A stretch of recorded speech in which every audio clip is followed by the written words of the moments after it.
Hi மக்களே, வாங்க கொஞ்சம் ரிலாக்ஸ் பண்ணலாம். வாழ்க்கையில் ஒவ்வொருத்தருக்கும் அவரவர் நினச்சது மாதிரியான வாழ்க்கை அமையாது பார்த்தீங்க. ஏன்னா நமக்கு கிடைச்ச வாழ்க்கையை நம்ம சந்தோஷமாக என்ஜாய் பண்ணி வாழ்ந்துக்கிட்டே இருக்கணும். அடுத்த வீடை பார்த்து நம்ம ஐயோ அவங்க நல்லா இருக்காவளே, நமக்கு அந்த மாதிரி வாழ்க்கையில் அமையலையே அப்படின்லாம் நினச்சி ஒரு நாளும் கவலைப்படக்கூடாது. இருக்கக்கூடிய வாழ்க்கையை நிம்மதியாட்டு வாழணும். சிலவும் ஃபுல்லாக அதே எண்ணம் தான். ஏன்டா நம்ம இவ்வளோ கஷ்டப்பட்டு வேலை செய்யும், ஆனாலும் நமக்கு செல்வம் சேரலையே அப்படின்னு. சேர இடத்துல தான் சேரும். என்ன நீ அழுது புரண்டாலும் ஒட்ட மண்ணு தான் ஒட்டணும்னு சொல்லுவா ஒரு பழமொழி.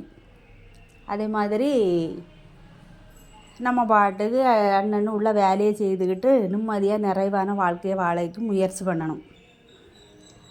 அது உறவுக்கு சும்மாயே இருந்துக்கிட்டு அது கிடைக்கல கூடாது. நம்மளால் முடிஞ்ச வேலையை செய்துக்கிட்டே தான் இருக்கணும்.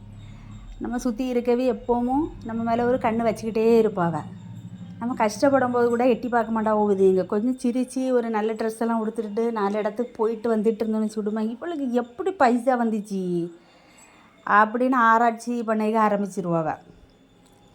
அது உறவுக்கு வாய்க்கு வந்ததெல்லாம் பேச ஆரம்பிப்பாவ. அப்புறம் அது எல்லாம் நம்ம செவி மடுத்தோன்னு வச்சு விடுவோமா, இருக்க நிம்மதி எல்லாம் போயிடும்.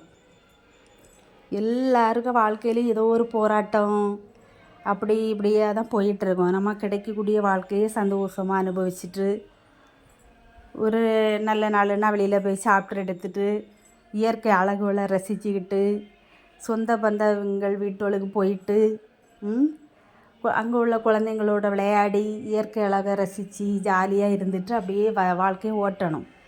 ஏன்னா இன்னும் பார்த்த மனுஷனை நம்ம நாளைக்கு பார்க்க முடியாது. இந்த யூடியூப்பில் ராகுல் டிக்கின்னு ஒரு பையன் என்ன மாதிரி மக்களை மகிழ்ச்சி அடைய வச்சுக்கிட்டு இருந்தான். எப்பவும் பார்த்தாலும் ஏதாவது காமெடி போட்டு சிரிக்க வச்சுட்டு நான் தான் அவனுக்கு சேனலில் நல்லா பார்ப்போம் பார்த்தீங்க. அவ்வளோ அழகாக இருக்கும். கருத்துக்கள்லாம் ரொம்ப எடுபடாட்டாலுமே காமெடி அதை கேட்ட ரசிக்க கொஞ்சம் நல்லா இருக்கும் பார்த்தீங்க. ஏதாவது ஒரு மனசு கஷ்டமாக இருக்கும்போது அந்த மாதிரி இதுவெல்லாம் நம்ம பார்க்கும்போது நம்மளை அறியாமலே ஒரு சிரிப்பு வந்துடும். அதே மாதிரி மனுஷனுக்கு வாழ்க்கை நிலையானதே கிடையாது. இன்றைக்கி பார்த்தவனை நாளைக்கு பார்க்க முடியாது. ஐயோ நேற்று வரைக்கும் நல்லா இருந்தானே இன்றைக்கி காணலையே, அந்த மாதிரி சொல்லது மாதிரி தான் உலகம் போய்கிட்டு இருக்கு. அதனால் நம்ம எதையும் பற்றி கவலைப்படாமல் யாரையும் பற்றி போட்டி போடாமல் அப்படி எதுவுமே நினைக்காம சொந்த பந்தங்களோட சேர்ந்து வெளியில் போகிறது, ஜாலியாக என்ஜாய் பண்ணிக்கிட்டு அப்படி இது வாழ்க்கையை கழிச்சிடணும் பார்த்தீங்க. நிறைய பேர் வாழ்க்கையோட தத்துவமே தெரிய மாட்டாங்க. ஓடுன்னு ஒரே ஓட்டமாக ஓடிக்கிட்டே இருக்காவ. எதை நோக்கி ஓடாவன்னு அவங்களுக்கும் தெரியலை. வாழ்க்கை எங்கே யாரை கொண்டு போய் நிறுத்துங்கிறது கடவுளுக்கு மட்டும்தான் தெரியும். அதனால் ஒரு அளவுக்கு மனசை ரிலாக்ஸ் பண்ணி சந்தோஷமாக என்ஜாய் பண்ணக்கூடிய விஷயங்களை, ஏன்னா நம்ம செய்யக்கூடிய விஷயங்களால் நம்ம சந்தோஷப்படும். அடுத்த வேளை அதே நேரம் கஷ்டப்படுத்திடக்கூடாது. நம்ம சந்தோஷம்தான் முக்கியம் அப்படின்னு சொல்லிட்டு சிலவங்க அந்த மாதிரி தான் பண்ணுவாங்க.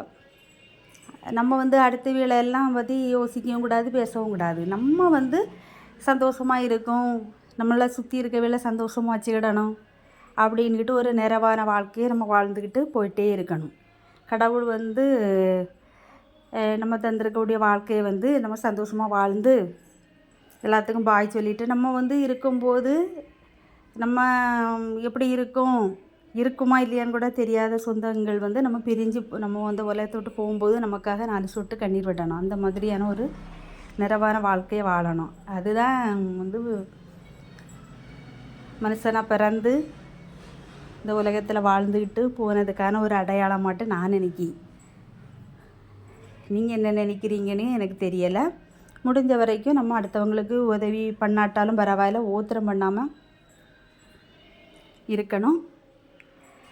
அப்புறம் இன்றைக்கி ஜாலியாக எங்கள் வெளியில் போயிட்டு எங்கள் சொந்தக்காரங்க வீட்டுக்கு போய் அங்கே உள்ள குட்டி ஸ்கூலோட எல்லாம் ஜாலியாக விளையாடிட்டு அவங்க வீட்டில் கோழி குஞ்செல்லாம் இருந்து அதெல்லாம் பார்த்துட்டு அப்படியே ஒரு சின்ன டீ கடை மாதிரி பேக்கரி அங்கே உள்ளே போய் சாப்பிட்டு எடுத்துகிட்டு டீயெல்லாம் குடிச்சிட்டு அப்படியே செல்ஃபியெல்லாம் எடுத்துகிட்டு அப்படியே என்ஜாய் பண்ணிவிட்டு அப்படியே வந்தோம். அப்புறம்க்கு இன்றைய பொழுது சிறப்பாக நடந்து முடிஞ்சு. இந்த ஹோட்டலில் ஒரு 30 ரூபா கொடுத்தா போதும், சூப்பர் வயர் நிறைய சாப்பாடு பார்த்தீங்க. இந்த பக்கம் வந்தால் வாங்கினா